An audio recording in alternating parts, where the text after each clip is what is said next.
Kirani James, 400 metre champion, Christian Taylor, champion in the triple jump. So let's start with you, Kirani. Looking forward to Sunday, where the weather forecast is fantastic, especially by Birmingham standards. What can we expect from you? Yes, I'm looking forward to Sunday. I know it's not my first time competing here, so I know it's going to be a good meet, very organized. So, the sun is going to be out. That's really, really positive. I'm just happy to compete here, bro. I've always had good favor competing, in the UK. So I'm just, happy to come out, put on a show for the fans. So they can expect a very competitive race, and I look forward to it.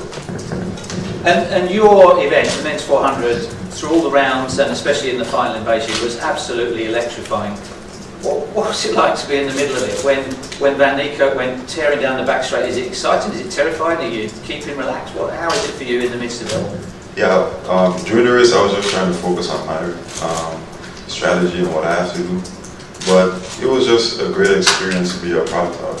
When you have 3 medalists go under 44 seconds. That has never happened in the history of the sport. So I'm just happy to be a part of that history, and just it shows the way our event is going. I think this year at the Olympics is going to be a lot more competitive. And what's like for you when you're at home in a relatively small Caribbean island? I mean, Mo Farah we've had just preceding you. That's in a country of 60 million people. What's life like for you in Grenada? It's very laid back. I reside in the U.S. now, in Alabama, but I try to go home every time for Christmas and the holidays. So, it's always just laid back. I try to stay home with my family, my sister, my mom, and just try to relax. I don't try to get out and do anything much. So, it's really just laid back at home.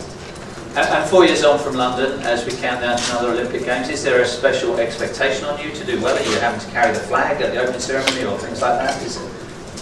I don't know. I always just say, just try to go out there and represent my country proudly. As long as I do that, then I'm happy with myself. Let's turn to Christian. And I was hoping Greg Rutherford would be on the same table as you, because when he does come to sell that house, complete with a long jump in the back garden, you're pretty much the only buyer, aren't you? I don't think Thomason will probably want to buy that one, but I don't know. It may have some difficulties also. The triple jump may not have enough space with my approach, but I think it's quite interesting. Sometimes maybe you have a bit too much time on your hands. It keeps it fun, and I'd like to actually check it out myself. Well, I think he's talking about having a competition there at some point, so you never know. Where do you regard as home now? You've spent time in Loughborough, you've spent time in college in the States. You're now based in Holland, I think? In Holland, yes. So where's home? I kind of feel like a tumbleweed, really. Just kind of rolling around. Right now I would consider Arnhem my home. Obviously, I'm a Gator through and through, so I always shout out Gainesville, Florida, because that's a special place for me. And at the end of the season, that's, where I go right after, but for most of the year I'm in Arnhem, so the Netherlands. And if we go back through the history of our sport, there have been people who've done long jump and triple jump pretty well, but as the years have gone by, less and less, it's become more of a specialisation, and pretty much at world class level it's just you. How do you manage to combine the two? You're doing the long jump against Greg tomorrow. How does that fit with what you do for triple?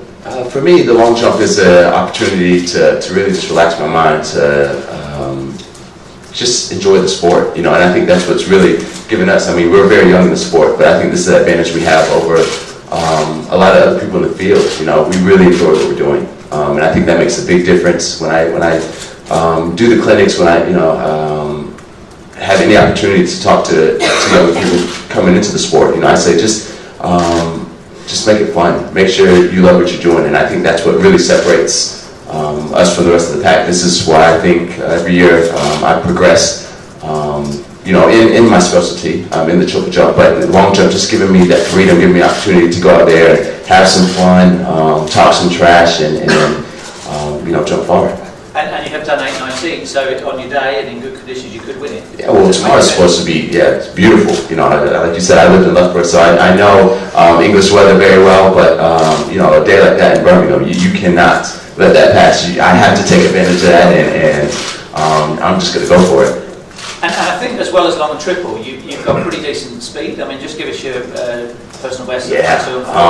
Well, that was a race I got to see Kirani run very quickly, but I ran 45.1, and this is when I got a true appreciation for what 44 seconds looks like. Yeah, this guy came blazing past me, and it was a nice little wake-up call, but again, it's just me just having some fun. And is there basketball in there as well? Were you a decent basketball player? Yeah, I played basketball, soccer, football. Typical American kid, just tried it all. And when you were at Loughborough, you used to get around campus on a skateboard? Yes, yeah, I still have the longboard. My coach, still not a big fan of it, but again, you just got to enjoy life. You crazy kids. Okay, questions from you. Otherwise, we have the opportunity to break out on one-on-ones. No questions. Okay, well, we wish you both the very best of luck tomorrow. Thank you. On Costa del Perigord. Good luck to you both. Thanks so much.